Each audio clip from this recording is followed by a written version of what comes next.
পোষা প্রাণী বললেই চোখের সামনে ভেসে ওঠে কুকুর বা বিড়ালের ছবি। কিন্তু জার্মানির ক্রিস্টিয়ান কাউন্সিলের পোষ্য ৮ ফুটের এক হিংস্র কুমির। শুধু পোষাই নয়, নাম যার ফ্রাউ মেয়ার। সেই কুমিরের সাথেই চলে তার খুনছুটি, খেলাধুলা, এমনকি গোসলও। অবিশ্বাস্য এই সম্পর্কের নেপথ্যে রয়েছে কয়েক দশকের বিশ্বাস আর ভালোবাসার এক অবাক করা গল্প। হিংস্র এই প্রাণীর ওজন ১০০ কেজি, মুখে ধারালো ৮২টি দাঁত। অথচ ক্রিস্টিয়ান কাউলিসের কাছে সে গত ৩০ বছর ধরে সবচেয়ে কাছের বন্ধু ফ্রাউ মেয়ার। বাবার সার্কাসের জন্য আনা এই কুমিরটি এখন পরিবারেরই একজন।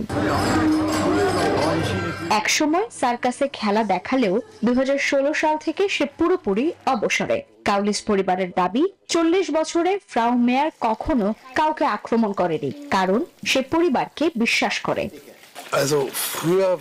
ওর কখনোই কোনো খারাপ অভিজ্ঞতা হয়নি, সম্ভবত কারণ ও একটি আমেরিকান এলিয়েটর। এই প্রাণীগুলো যত বয়স্ক এবং বড় হতে থাকে ততই শান্ত হয়ে যায়। এরা কুমিরের অন্যতম শান্ত প্রজাতিগুলোর মধ্যে একটি। সপ্তাহে সামান্য কিছু খাবারেই তুষ্ট থাকে সে। বাবার পর ক্রিস্টিয়ানি নিতে চান তার সারা জীবনের দায়িত্ব।